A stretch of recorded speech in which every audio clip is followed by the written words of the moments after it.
insecure as me. Just relax a bit.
Hello, hello, hello. How's everybody doing? Let me give it a little something to get started here. There you go.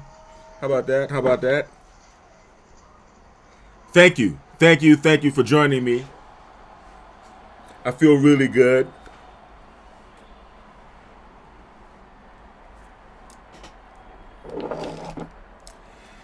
It is the eve of my birthday, and I just wanted to shout. I don't know. I just wanted to shout out, give everybody a shout out, say how you doing, say good evening, and kind of close out uh, this evening of mine. I'm in the middle of cleaning up, as you can tell, in the middle of laundry actually, and just kind of getting it together. I'm getting prepared for a trip. I'm going to be heading out to Reno, and after Reno, I might be a couple of weeks in Nevada actually. After a couple of weeks in Nevada, I think I'm going to do a week in Arizona, and then in Hawaii. I paused because an earthquake just happened. You can see my cat over here. Let's see, desk left. Nope, I can't do desk left. But yeah, there's look. He's looking out the window. He's looking over the balcony to see what the hell is causing the ground to shake. But yeah, you may find a little seismic activity here in Southern California if you check the internet. I don't know. Maybe I'll take a look on Google and see if there's seismic activity. How's everybody doing? I hope everybody's having a wonderful day. Get a little bit of scratching going on. What? Well, it's always good. It's always good. Biometrics. I want to say a shout out to Mika and Nicole and Lindsay, the ladies of Biometrics, and Rudy and Tony and Mike and Carl and the fellas as well. I really appreciate all of you. I can't do any of this without you. What else? I wanted to talk about besides the whole kerfuffle. Oh yeah. That knucklehead with the Black American Party. I don't know, man. I think the guy is a bit of a grifter. But now we see some genuine, supposedly genuine Black American Party, or at least, Black Panther. At least they're wearing logos.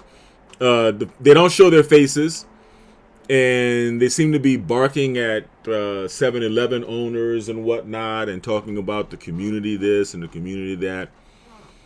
I guess George Soros is throwing his money around, and he's trying to see if it'll stick on some authentic black people, because there seems to be a concerted effort to get the Black American community involved in this anti-black struggle. And personally, I advise against it. Put yourself in harm's way. We are American citizens, and ICE is really not our issue. Actually, ICE is trying to serve us. To turn this into some type of whatever thing, where we're just going to be rebel without a cause, or just anti the system just to be anti the system. Well, I don't know. I think there are better ways to spend our time, better ways to spend your time as an American. Oh yeah, well, here it is, January. It's the 20th of January. Tomorrow's my birthday. That's right. I'm going to be 41 for the 20th time. I think that deserves a little funny, huh?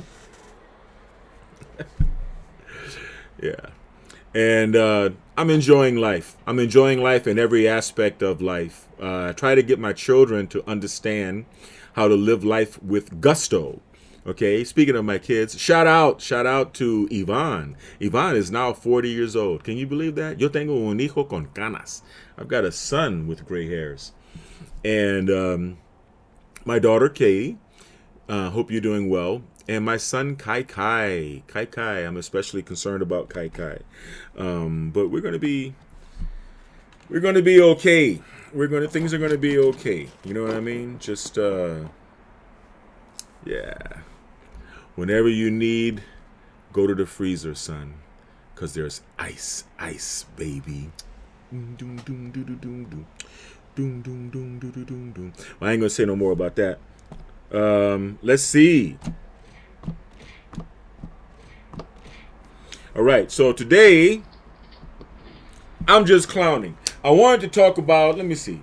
I wanted to talk about there are 3 basic speeches that I give when people come to me for neurofeedback training. If you want to find out about my neurofeedback training, I suggest you go to biomedrxneurofeedback.com. All right, BIOMEDRXNEUROFEEDBACK.com. CaliforniaNeurofeedbackCenters.com. CaliforniaBrainTrainers.com. And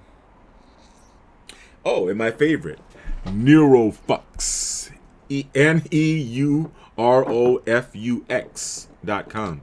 These are the many different approaches that I apply to neurohacking and consciousness hacking. Yes, the brain is my thing. I keep my trusty electroencephalographic amplifier right here on my desk. And I think you guys recall I've made quite a few videos of different neurofeedback sessions. I might actually do a session tonight, but I don't want to overtax my graphics cards because I'm also creating some AI images. I'm always burning AI images. It's good for when I'm sleeping to let the computer continue to process images, or to let it train my hyper network. Right? Hyper network is a file that you can train, and I've trained my hyper network with my own image. That's why you see a lot of pictures that I create, AI pictures that I create with believable pictures of me in them. Right? Training a hyper network it's a bit complicated. You got to know what you're doing. But I'm about to embark upon a very, very busy time. So I'm going to be filming, I'm going to be broadcasting, I'm going to be live casting from laptops. In fact, you know what? I think that's the first thing I'm going to do on my birthday tomorrow. These laptops are all charged up. I've got three laptops that I'm working with at the moment. And I think I'm going to do a little bit of work on them and make sure that they're updated. Because, if they're not updated, if they don't have their Windows updates, then when you go to the hotel, if your browser is not up to date, or your version of Windows is not fully up to date, you may not even be able to log on to the hotel's Wi-Fi to update it. And that tends to be kind of a pain. So I do so much work with desktops that I don't think about that. But yeah, thanks for joining me. I really appreciated it. I just wanted you guys to have a little bit of dropping the bomb with your boy, the voodoo child.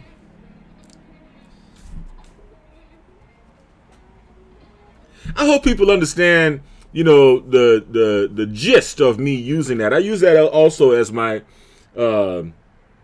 ringtone on my phone, because I am the voodoo child. That's right. I'm from New Orleans. Shout out to my family in New Orleans. Shout out to all of you. I think Toya, my cousin Toya. I think my cousin Toya just had a birthday, and Taniko. I think Taniko's birthday is near mine as well. Either right before or right after, or something like that. Shout out to Nico. Me and Taniko go way back. We all go way back. We go back to our mamas, who are sisters. All right. Shout out Elbert. Shout out Leilani. Shout out everybody. Bobby. Shout out. Walter Fred. Vina Vinoka. Everybody. My grandmother had 13 children, and they all had kids. That was my mom's generation, and then we have a lot of kids. And now, when I go to the Blessed Barnes family reunion, I don't know the names of more than half of the people there.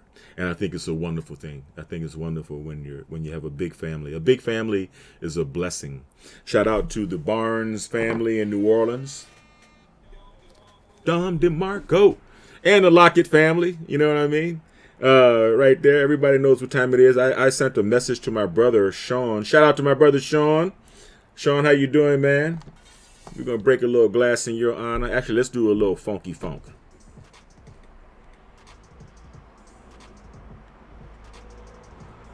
I think that's my brother Sean's soundtrack. That sounds like Sean. When he comes driving up. That's my brother Sean's soundtrack. When he steps out of the car, you know. Shout out to my brother Sean. Sean Maurice Lockett. Anyway.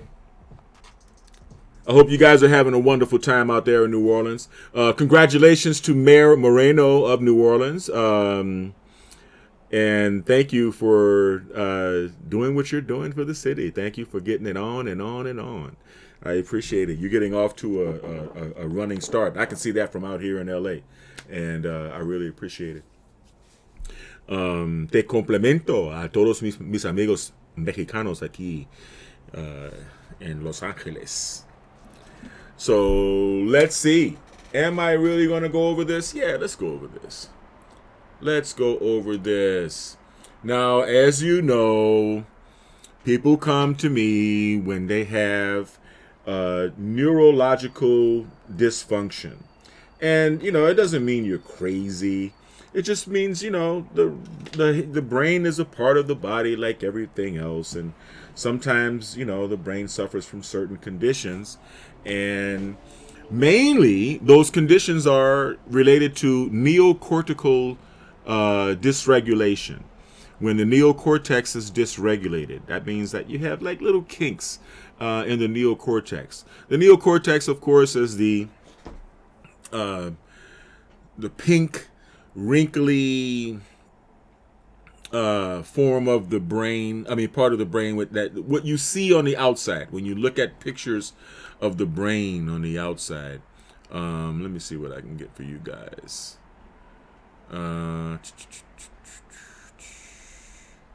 We got cameras, we got mics, we got commercials. I could have sworn I had map of consciousness. It was on another. I'll get it. Anyway, you know what the brain looks like, the neocortex. Okay? Neocortex on the outside of the brain. Sometimes, as a result of feeling intense emotions, we get little knots and kinks. We get little failures to circulate in the neocortex. Now, of course, your neocortex is divided. First of all, the brain is divided into two hemispheres, the left and the right. And people have theories about left brain and right brain activities. And for the most part, that's true, right? The left brain handles more linear or logical processing. We would say the left brain would be STEM and the right brain would be arts, okay? And the right brain handles more creativity. But there are physiological reasons behind this, right? Your heart is in the center of your chest, but it's primarily on the left, right? Everybody knows it's like center left.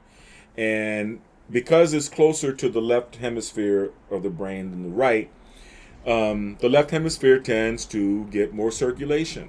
So everybody's left hemisphere is bigger than the right hemisphere. That's just the way we are made. That's just the way it is. And but neocortical dysregulation occurs on both sides. Now, yes, most of the mathematical, linear, engineering type reasoning occurs on the left, and most of the feeling and emotions and stuff occurs on the right. But believe it or not, some activities that you learn when you first learn them, it could be on one hemisphere of the brain, and then after you've been doing them for a long time, it could move, the control of that could move to the other hemisphere of the brain. There are many there are many peer-reviewed articles about the brain, and I highly suggest beginning a long period of research like me, because it never ends. I'm right down the street from Claremont College, and Claremont College, 2 of the universities on the Claremont College campus have neuroscience degree programs. So I think it might be a good idea down the line somewhere to go down there and do some graduate study at Claremont. I'm always in Claremont partying anyway, so I might as well go during the day and go to school. But what was I saying? Oh, now, we also have, the left and right hemisphere. We understand about the hemispheres. We also have the lobes, right? You have the frontal lobe, right? You have the motor cortex, which is like where the headphone band goes. And right behind it is the somatosensory band. Right behind that is the parietal lobe, which is is one of the places where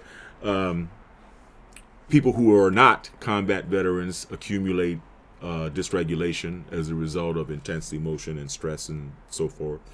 And we also have the templar lobes. The templar lobe, people consider this part of the head the temple, but the templar lobe actually goes all the way to the back of the head.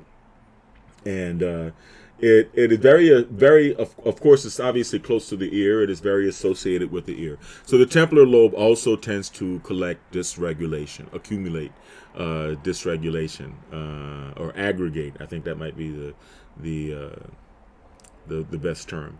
Dysregulation, because a lot of the emotional trauma that we experience, or emotional memories that we experience, are closely related to sound, right? I mean, we all have a natural cringe when we hear a baby crying. Many of us have an emotional response to hearing sirens. We all have an emotional response to hearing a car crash. There are just certain things that trigger emotions, either because they bring back memories of things that have happened to us in the past, or most of the time it's because of that, because they bring back memories of things that were screwed up that happened to us in the past.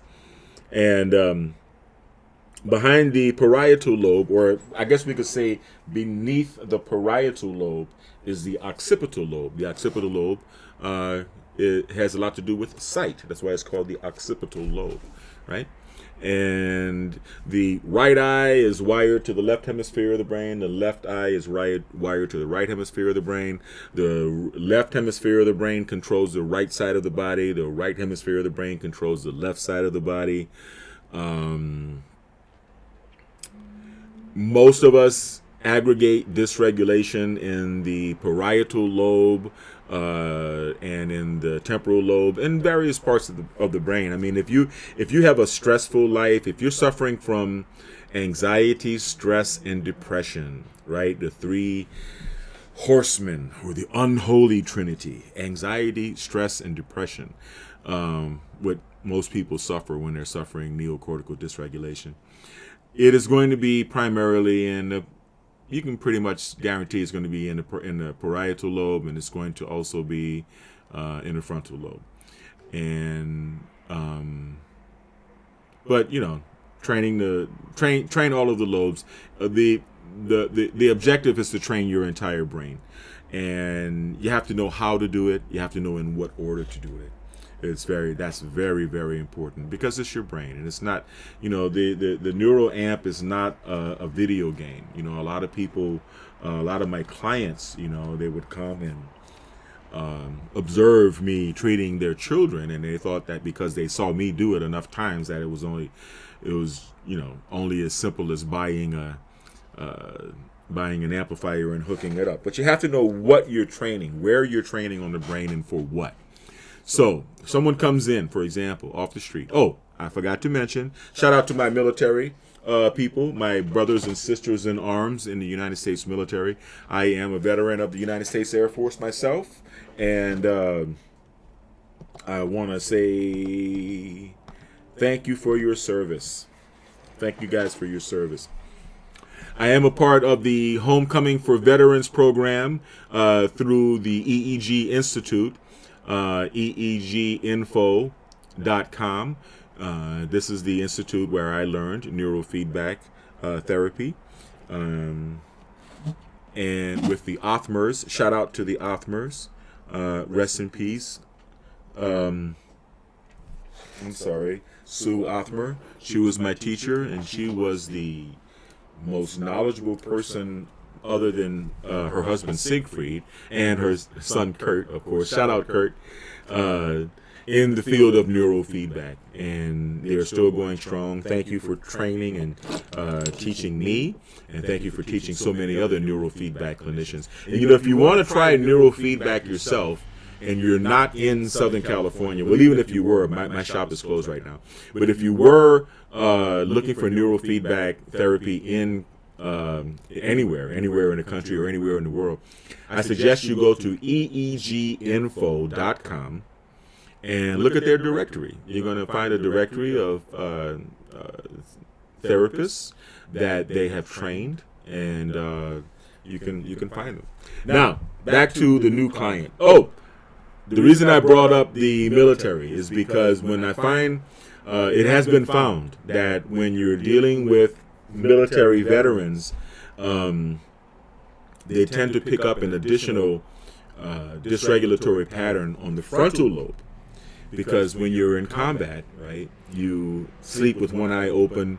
You're in a constant state of hypervigilance, and that causes a pattern that seems to be like a diamond, like one here, and here. There's like a dysregulatory pattern that occurs as a result of combat, as a result of the hypervigilance associated with combat.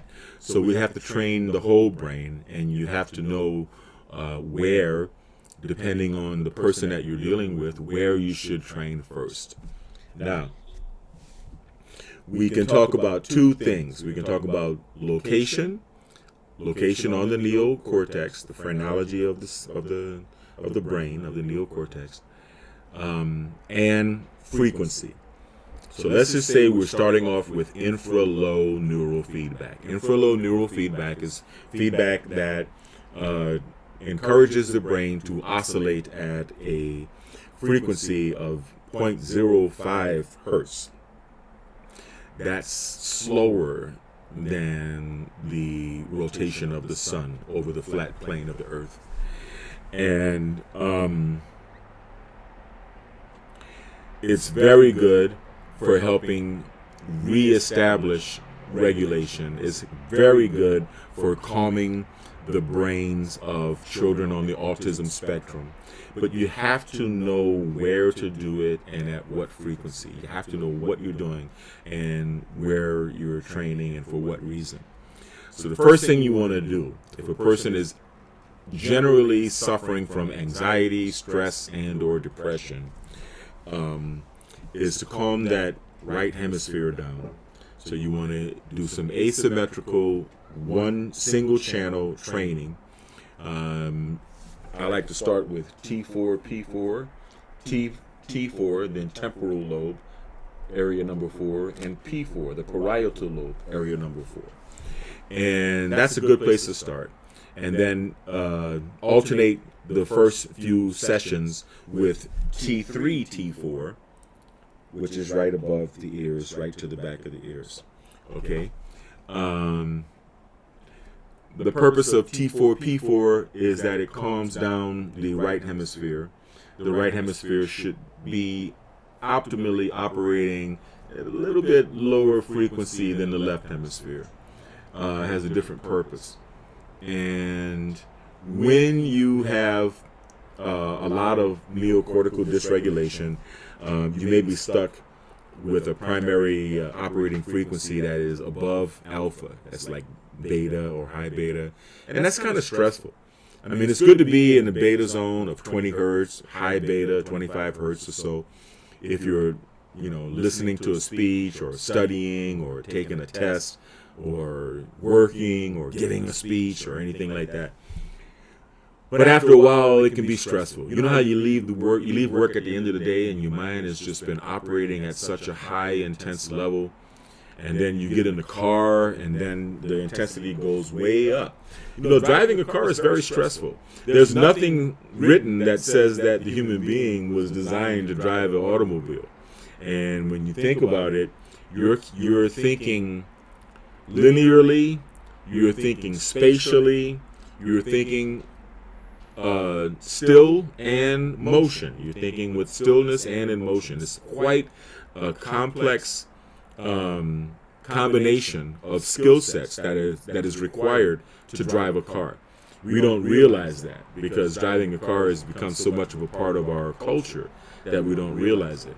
But the act of driving yourself home is a little bit more stressful than the level of stress that you experience 8 hours on the job. That's just the way it is. And then you get home, and it's like, well, I just want to relax. I just want to be calm. I just want to, be curious. I want to read a book. I want to make love. I want to, laugh and joke and be myself. But if your neocortex is severely dysregulated, it's going to be hard for you to reach that alpha state. Okay, Biometric CBD, it'll help you get there.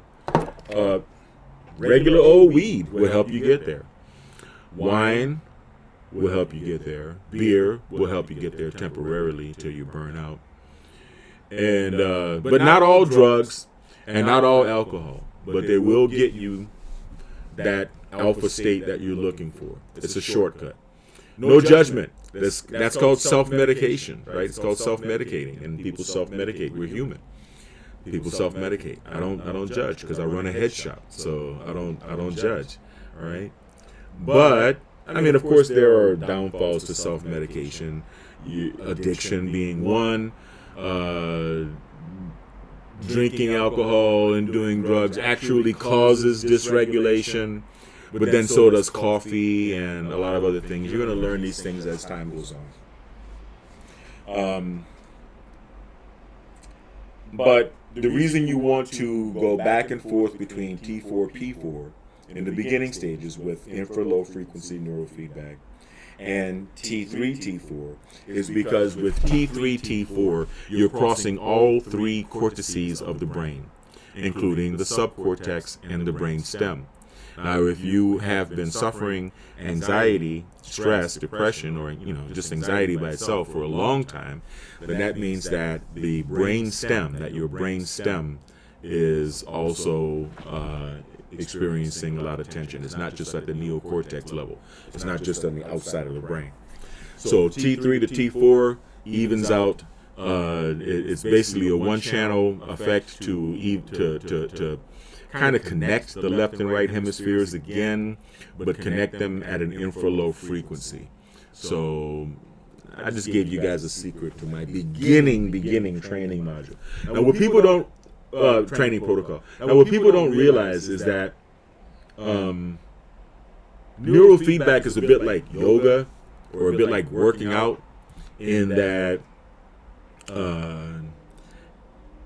I sell my sessions in blocks of 20, but yeah, you're going to feel a lot better after 30 or 40 or 60.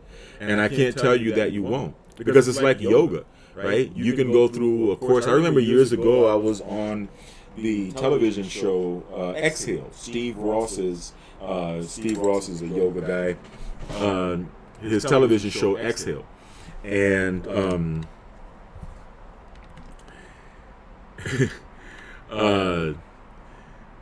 we had to go and do yoga 4 times a week or 5 times a week, like every day basically, at his studio in Brentwood.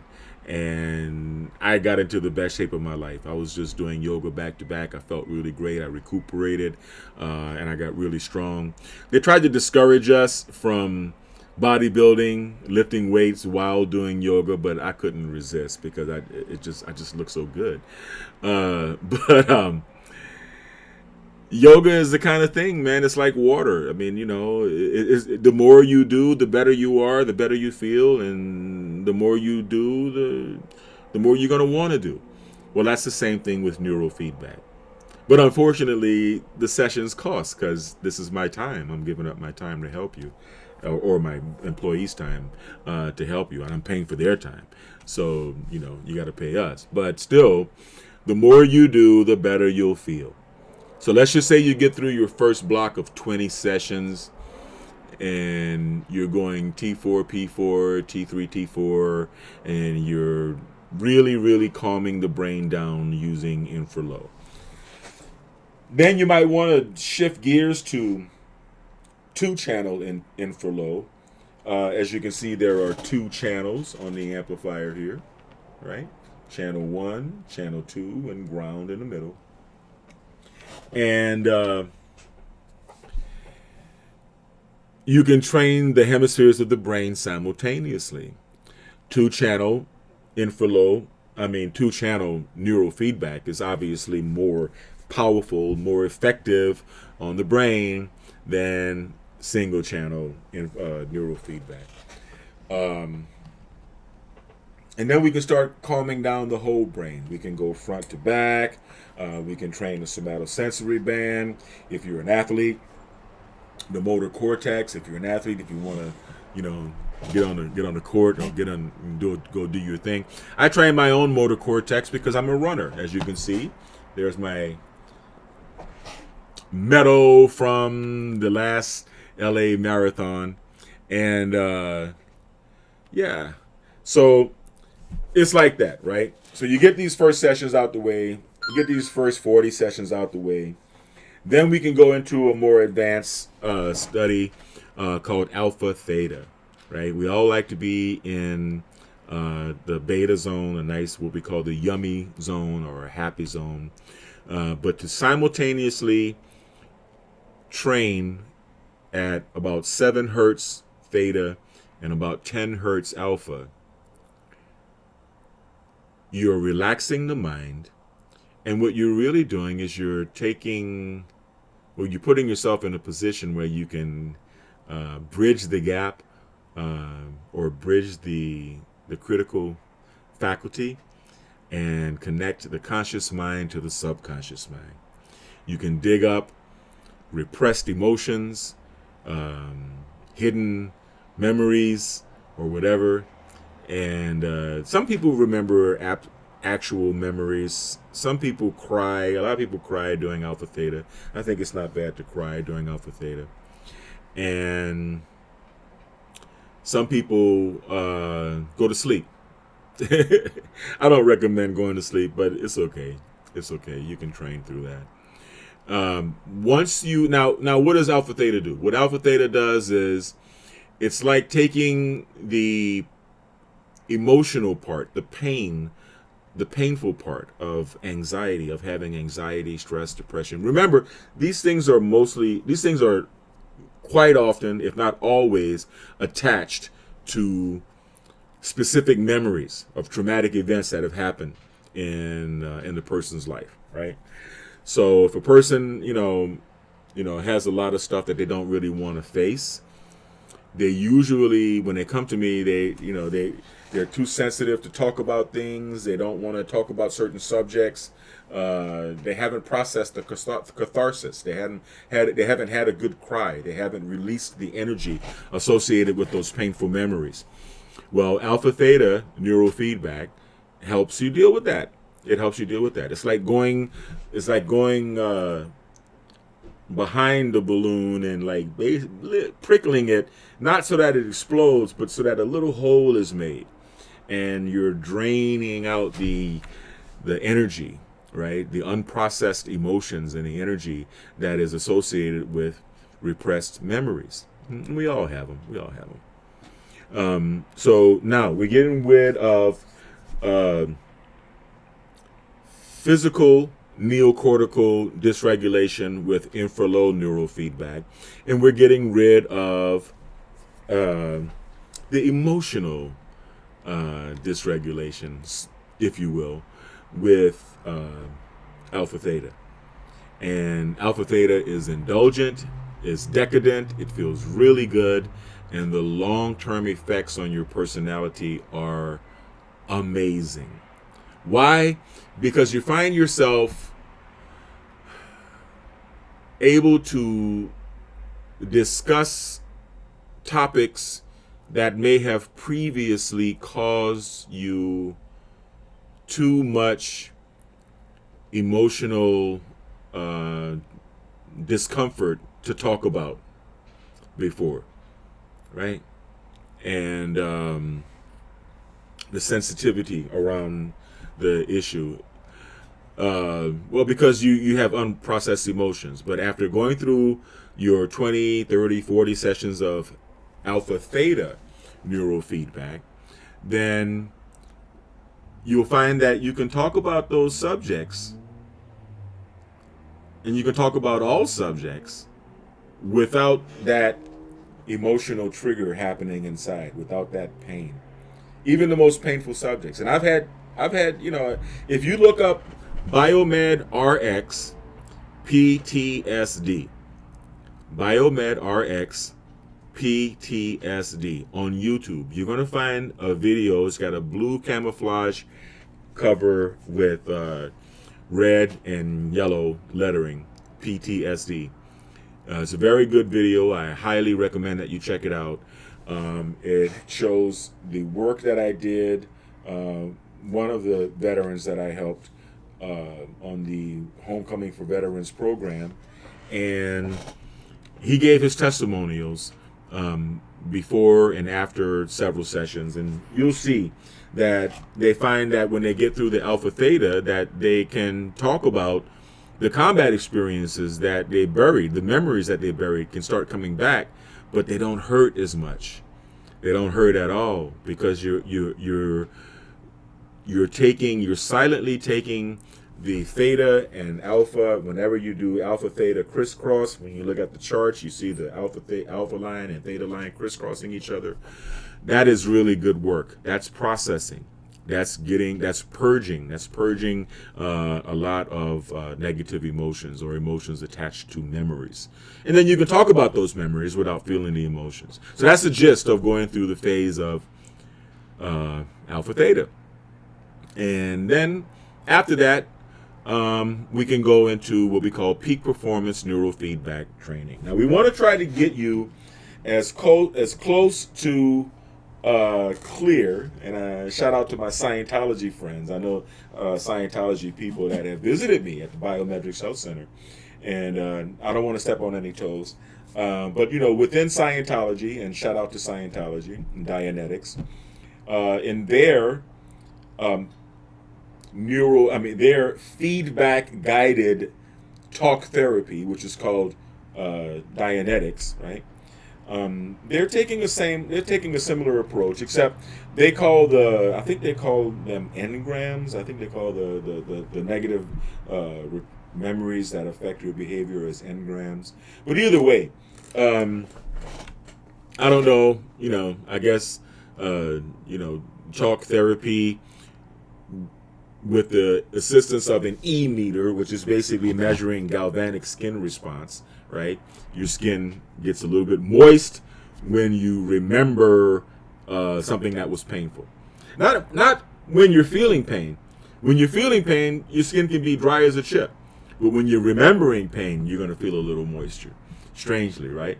When you sweat, like when I tore my bicep, right? I tore this bicep on Thanksgiving Day, and I can't remember what day it was, but you can see this gap right here. Installing a flat screen TV. Maybe it's the one that I'm looking at right now. Anyway, that hurt. It hurt so bad that I sweated. That was one of the most painful things I'd ever experienced. And when you sweat through actual pain, live pain that you're feeling at that time, then that means that the next thing you're about to do is pass out. That's how much it fucking, excuse my language, that's how much it hurt. But the memory of pain, the sheer memory of pain, does bring a little bit of moisture to the skin. And measuring that moisture is part of what is happening with the Dianetics E-meter, the machine that they use to do Dianetics talk therapy. We don't do that. We don't talk. We don't get into I try not to do any talk therapy. I'm not a trained counselor, but I have an easy to talk to personality, I guess. And when you're going through the work of helping someone get rid of the dysregulation in their own neocortex and to reach a state of wholeness, it's kind of hard for them not to share. And like I said, when you're going through alpha theta neural feedback, then it makes it easier to share because you can start coming in and, they come in and say, yeah, Devin, I was thinking about this and thinking about that. And I remember I used to shed a tear whenever I remembered, my dog dying or my mom or whatever. And now I don't. Now I can talk about it. I'm free. It's like I've processed the 4 stages of grief energetically without having to go through talking and sharing your stuff with a stranger and blah, blah, blah, blah, blah, and digging up shit and going home and arguing with your mama and all this other kind of stuff. You can do it electronically. Let's put it that way. You can do it electronically. And I really feel glad and I feel proud to have helped a lot of people with a lot of emotional pain. Now, back to synchrony, or the forward to synchrony. Let's just say you get to the point where you are no longer affected by anxiety, stress, and depression, and you are healed. You are a healthy person. Now, of course, you can stop your training at that time, right? But if you go forward, you can get into synchrony neurofeedback, where basically you're simply synchronizing the left and right hemispheres of the brain with each other to work together. Most of the time that doesn't happen. Most of our brains don't work like that. But when you do train your brain for a whole brain approach, it improves your focus, your concentration, your ability to operate at any frequency. So you wake up better, you operate better when you're awake. When it's time to get focused and sharp, you get focused and sharp. If you smoke a joint, you master your high. Seriously, it does actually work that way.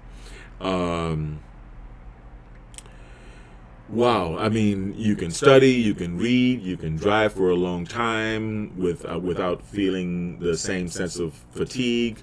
Your focus, your stamina, your mental clarity. Man, you feel like you can take on the world. Yep.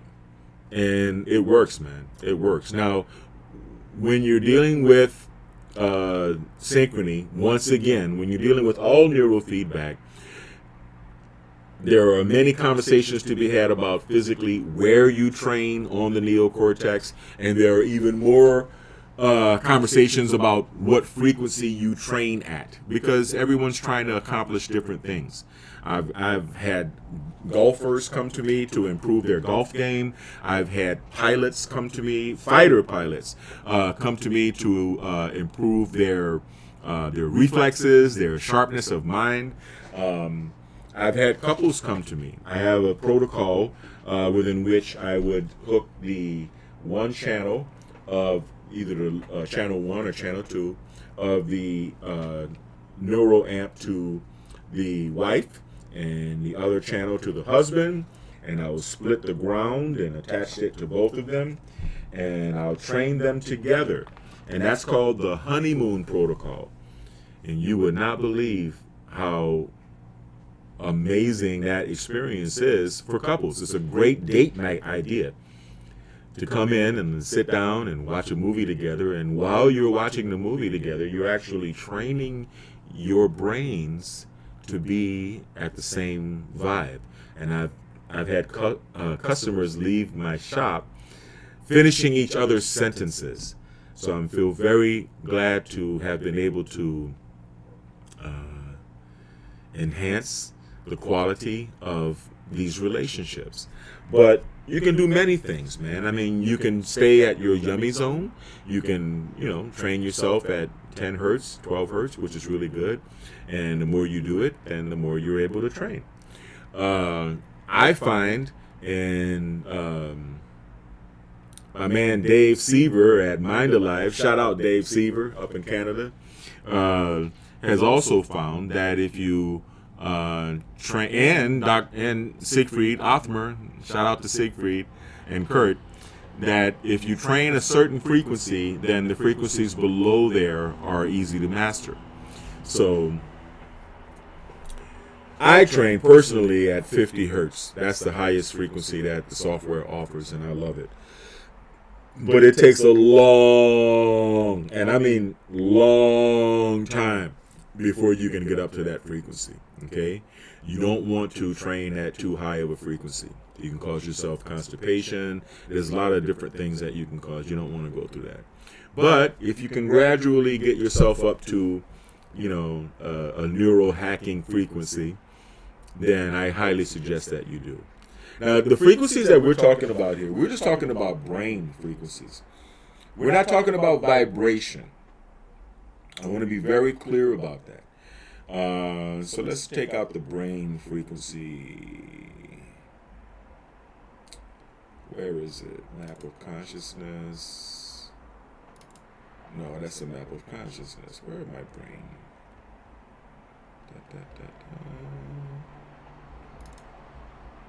Wow. So I guess the brain frequency, let's see if I can add it.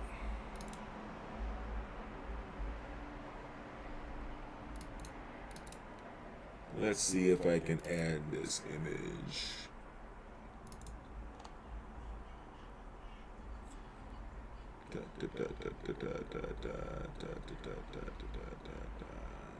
There it is.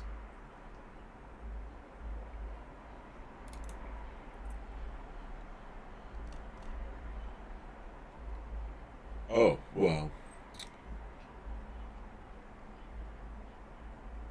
That wasn't what I was looking for. But anyway, you guys have seen that chart many times. You understand that 0 to 5 hertz is delta. That's when you're sleeping. That's the frequency bandwidth that's primary in your neocortex when you are asleep. You don't want to do that.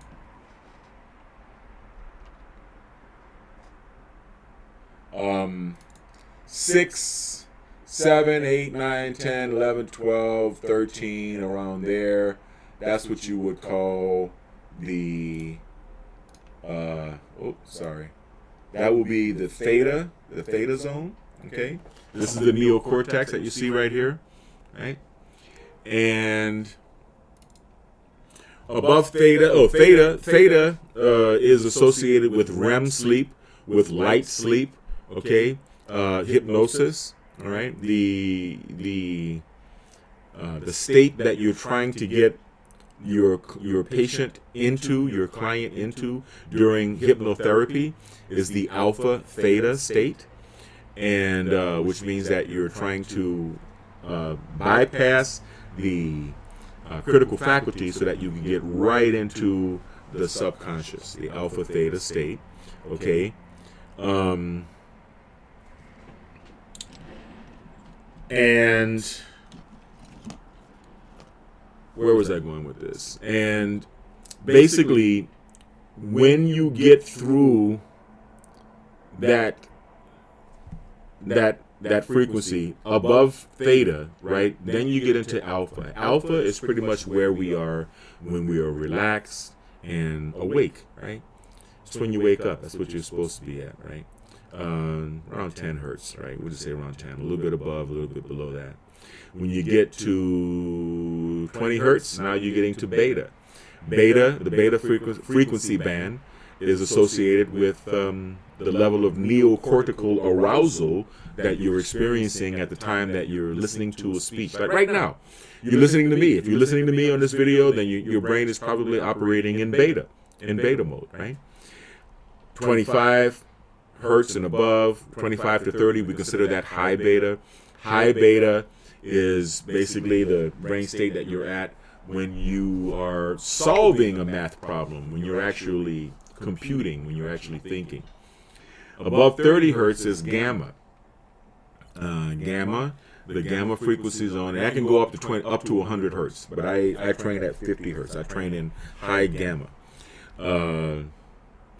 The gamma zone is the unifying frequency. That's the frequency that is associated with problem solving and conflict resolution and all kind of beautiful things. So when you have a well-rested brain and you are training with gamma synchrony, trust me, then you are able to master the flow state, or what we call the zone, right? You know how you hear about athletes talking about, I was in the zone, man, I was this, I was that, I was in the zone, I was in the zone, right? Yeah, that's the flow state. That is the state that very experienced yoga, gurus and meditators reach, but it takes a long time to do, right?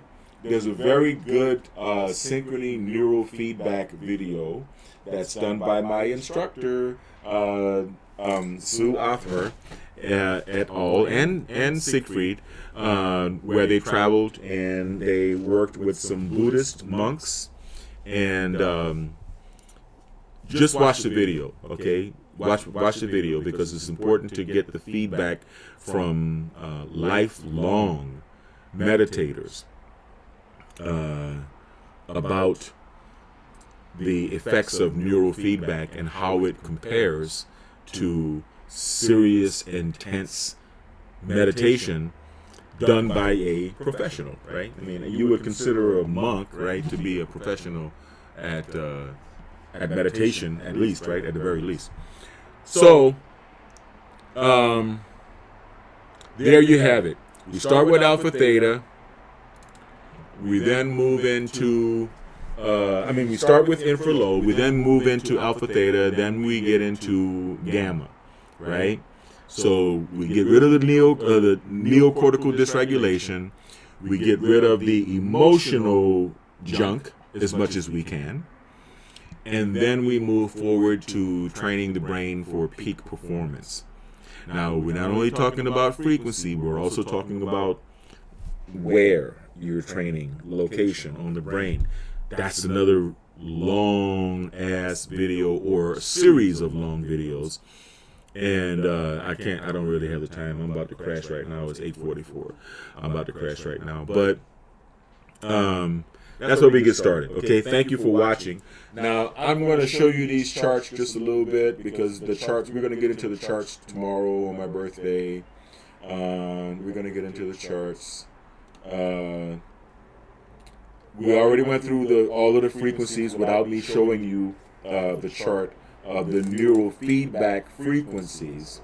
Okay, now we're getting into vibrational frequencies. Okay, and I'm going to give you a little preview here, right? So this is what we're going to look at tomorrow, right?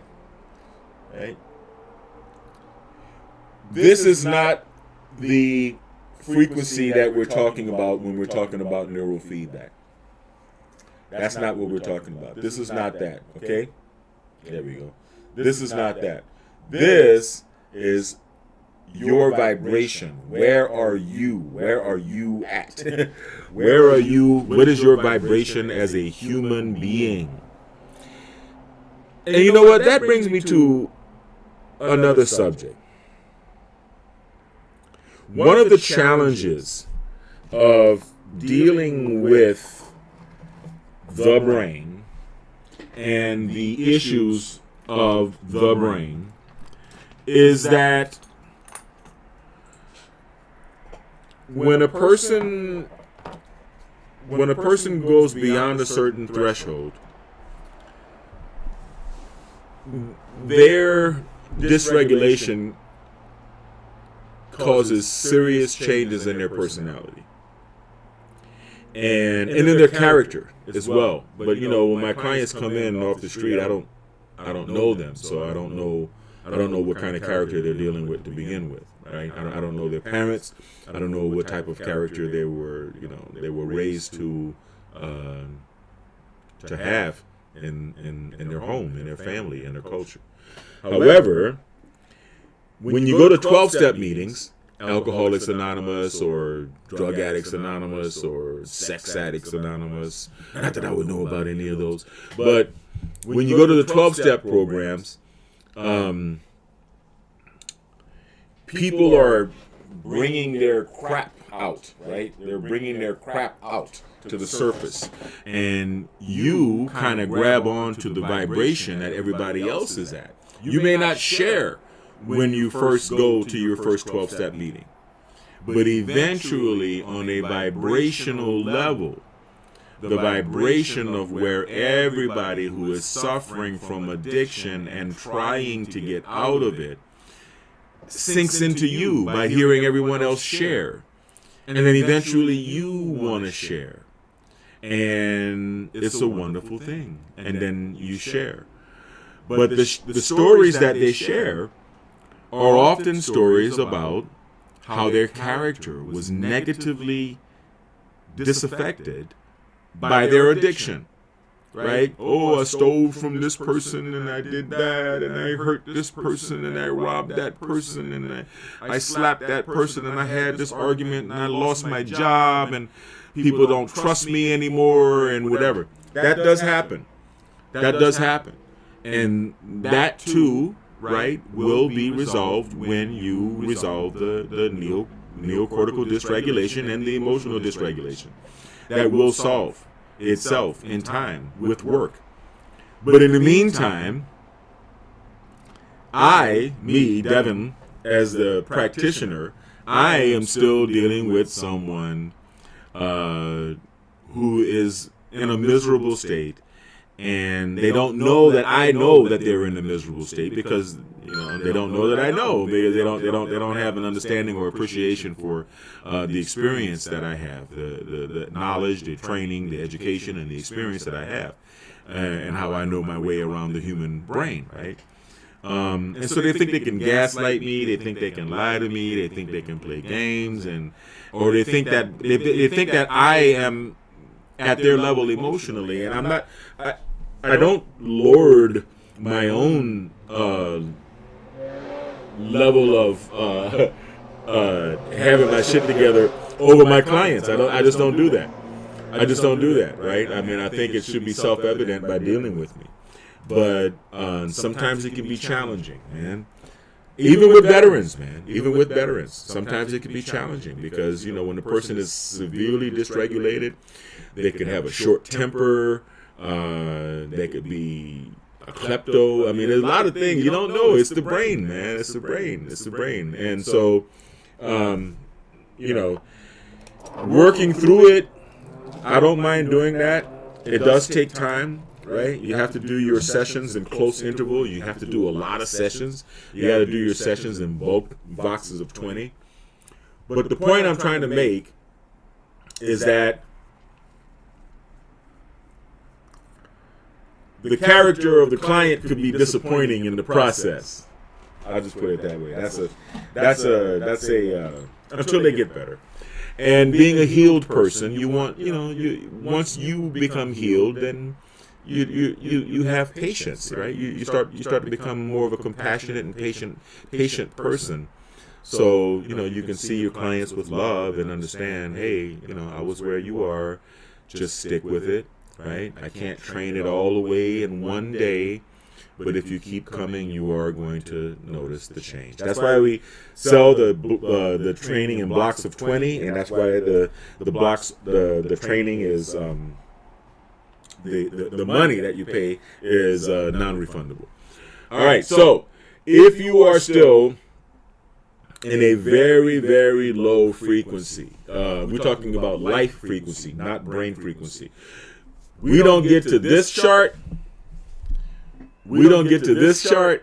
Until we have sufficiently gotten rid of the neocortical dysregulation, and at least through some of the alpha theta work. All right, but a lot of times you see people. All right, now this map, right? You see the name of the level, the energetic log, predominant emotional state, view of life, the God view, their view of God. And the process. I love living by the train. It makes this neighborhood so lively. We're not going to go over this because this is going to take a long time for me to go over. But I just wanted to give you a preview so that you understand that once we get you past the neocortical dysregulation or like in Scientology, once you are a clear, I don't know if those are, I don't know if that's a direct translation from one to the other. So I don't want to do any copyright shit with the Scientologists. But anyway, when a person is here in the survival paradigm below that red line right there, right? Man, it's kind of hard to deal with them, man, because that's when you have the dark triads. That's when you have narcissistic, Machiavellian psychopaths. And you know, look at the names of the levels: pride, anger, desire, fear, grief, apathy, guilt, shame, right? And you feel a lot of that. And I've known people that have been there, and I try to let them know that there are higher planes and we can climb up, and it will be fun getting there. It is possible. It will be fun getting there, but it's going to take work, okay? Anyway, I don't want to keep going. You can see, I'm sure you can freeze the video, all right? You can freeze the video. You can check it out. You can look for the map of consciousness on the web. And I've got another one which is just like it, which illustrates the different vibrations in a very beautiful way. I really like this one, right? You see? Same thing, right? I like to say up here, peace, joy, and enlightenment, right? Because I like to think and come up with ideas. I like to create businesses and whatnot. I like using that energy. And enlightenment, peace, joy, love, reason, acceptance, and willingness. I would say above acceptance, reason, love, joy, peace, enlightenment. And there are ways to get there. There are ways to get there. That's all I wanted to say. So I guess I just wrapped up the first one and a half. The first 1.5 speeches, the first 1.5 talks that I have with my clients when they come to me for neurofeedback, right? The first 1.5 speeches. Tomorrow I'll do the other half. Tomorrow I'll do the other half in the morning while I'm doing neurofeedback. Yeah, I'm going to get up and do a neurofeedback session on myself. It's been a minute. And I don't want to do it right now because I'm already tired. I'm going to bed. But I want to thank you guys for watching me. The apps are growing. I appreciate it. I like to show you guys the commercials, but I'll show them to you on the way out when I'm shutting down. Yeah, not quite sure why I have that wave there. I'm gonna get that one, yeah, off of there. All right. So let's see. Maybe I can let you guys see at least the job site route video, one of them instead of all 4 of them, before we go. A word from our sponsor. Food trucks bring life to city streets and satisfy cravings wherever they go. But managing a food truck's route, staying connected with customers, and securing consistent parking can be a challenge. That's where JobSite Route comes in, the ultimate solution for food truck management. At JobSite Route, we've developed cutting-edge web and mobile apps that work together to optimize your food truck's journey. With the Food Truckers app, you get a GPS-enabled tool that maps out logical, efficient routes to construction job sites and recalculates as new locations are added or removed. But that's not all.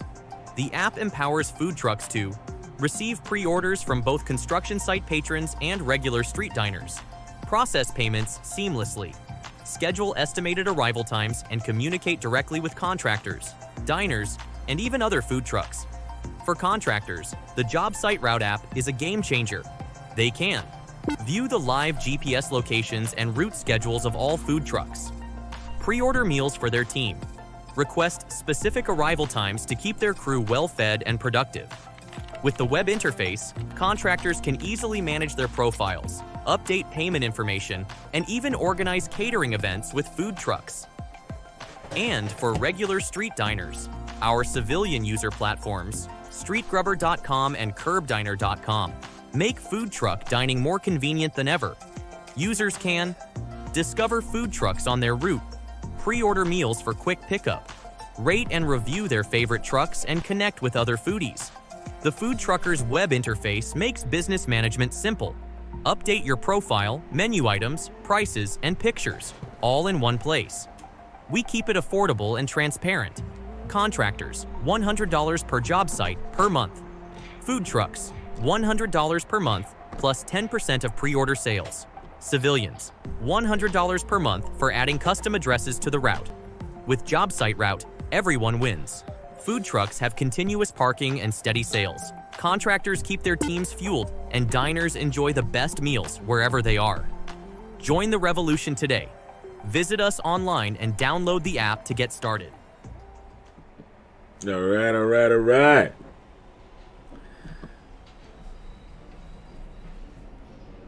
I like messing around with the music. Actually, you know what? Let's go to something funkier. So anyway, I'm getting ready for my birthday. I'm going to go get some rest. I want to thank all of you guys, especially the people who know me and love me enough. My cousin Vanoka, my boy Elton Hydell, what's up? My Follies, my people out in New Orleans that know me and they know my birthday is coming up and they hit me early for my birthday. I really, really appreciate that. I love you guys so much. And if I don't have time to thank everybody, please understand that I appreciate you telling me happy birthday. I love you. I love you with all my heart. I never ceased to give love freely because I believe that love and forgiveness should be given freely. And yeah, I mean, I just love you guys. You know, you guys bring a great sense of purpose to my life, you know. Yeah. And those are the things that we contemplate on our birthday, right? Having a good quality of life, self-efficacy and self-worth, the combination of which is essential for self-esteem. So I love you guys. I'm going to bust another commercial because, you know, I have another app. It's called Labor Dia. So please hold on. I'm not going to let you guys go just yet. It's not 9 o'clock yet. Another word from our sponsors. In the dynamic world of construction, where timelines are tight and projects demand agility, having reliable and efficient labor at your disposal is critical. Enter Labor Dia, the ultimate app for streamlining your workforce needs. This innovative platform revolutionizes the way contractors connect with skilled day laborers, saving time, reducing hassle, and enhancing productivity on your construction sites. Labor Dia empowers contractors by putting the control in their hands. With just a few taps, you can post the location of your construction site along with the rate you're offering for day labor. Laborers in your area will immediately see your job posting, complete with GPS indicators for easy navigation. This means no more waiting for days to find reliable workers. Labor Dia ensures you're matched with laborers who are ready and eager to work, whether that's right now or at the crack of dawn tomorrow. What sets Labor Dia apart is its seamless integration of technology to simplify your operations. The app's payment system, featuring PayPal and Zelle, eliminates the need for cumbersome cash transactions. Pay your workers directly and securely through the app, saving time and ensuring transparency. Plus, with Labor Dia's mutual rating system, you can build a network of trusted laborers. Rate workers based on their punctuality, skills, and professionalism, and gain valuable insights from laborers who rate your job postings and site conditions. This feedback loop fosters accountability and trust on both sides, creating a stronger and more reliable workforce ecosystem. Safety and compliance are at the forefront of Labor Dia's design. By offering tools for verifying worker profiles and guidance on labor laws, the app helps you maintain legal and ethical standards on every project. Additionally, features like geofencing ensure precise location tracking, so you know your team is where they need to be, when they need to be there. Labor Dia doesn't just make your job easier, it helps you run your business smarter. Use the app to track payment history, analyze labor costs, and optimize your hiring strategy based on real-time demand insights. Whether you're managing a small renovation or overseeing a large-scale development, Labor Dia provides the flexibility to scale your workforce up or down with ease. In today's competitive construction industry, staying ahead means embracing tools that simplify and enhance your operations. Labor Dia is not just an app. It's a strategic partner that empowers you to focus on what you do best: building. Don't let labor shortages or inefficiencies slow you down. Join Labor Dia today and experience a smarter, faster, and more reliable way to manage your workforce. With Labor Dia, the future of construction staffing is in your hands. All right. Yes. So, yes, this is a very happy birthday for me. And here's Neon. He's very camera shy. You know, I never knew a cat would be camera shy. Or how would he even know what the camera's pointing at, right? But he doesn't like his face to be seen on camera. Whenever the camera comes back on, he like turns away. He's like, "Oh, I like you to pet me, but I don't want to be on camera. I'm shy." This is Neon Skireel. He was named by my son Kai, Neon, and then we gave him two names because he answers to Neon and he answers to Skireel, and he's the best orange tabby in the world, right, Neon? Look at his tail wagging. He loves sitting on top of my head. Neon. Have fun, Neon. So thank you guys for watching me. I was gonna do a neural feedback session, but I'm really not. I'm gonna play with Neon a little bit and maybe watch some more YouTube and go to sleep. As always, you know, I want you guys. Well, let's see what kind of music we want to play for this one here.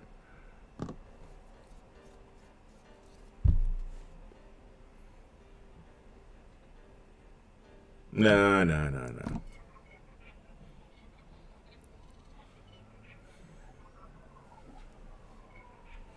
That's some ill, sick shit.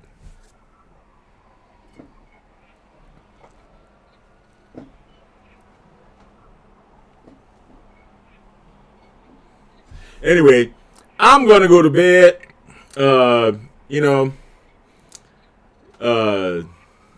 And enjoy the rest of my birthday eve. I want everybody to stay kind, because you know kind is not only the new sexy, kind is the only sexy.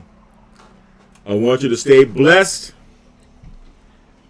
and I want you to stay healthy. And if you can't do that,